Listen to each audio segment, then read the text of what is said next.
Happy Friday, chikahan mga kapuso! Malapit nang matuldukan ang paghihiganti sa top-rating revenge drama sa hapon na Makiling.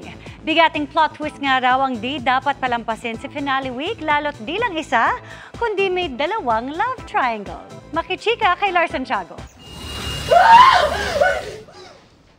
Apat na karakter, pero dalawang love triangle.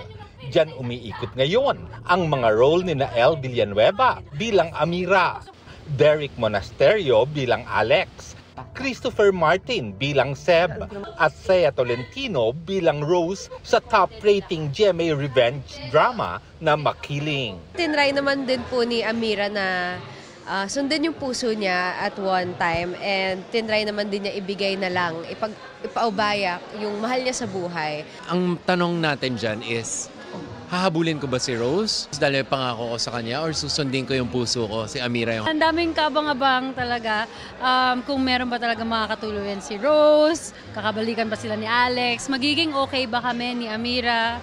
Sobrang excited na nga raw ang cast na mapanood ng mga kapuso ang finale week ng Makiling.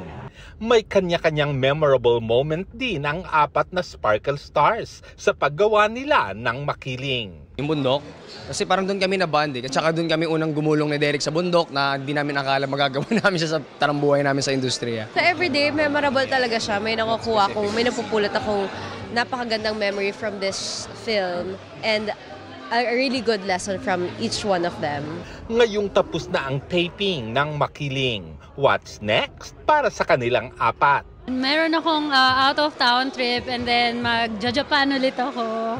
I'm super excited. May race kasi akong pinaghahandaan sa June, so doon ako nakafocus ngayon, trainings. 2 kilometer swim, 90 bike, 21 kilometer run. Ako, prinomise ko kay El dito na mag-Siargao kami after ng Makiling. So, hanap po kami ng siguro isang weekend para at least makapag-unwind. Meron din po kami advocacy film ni Derek. And then other than that, ano ba? Siargao?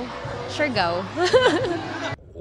Lars Santiago updated sa showbiz happening.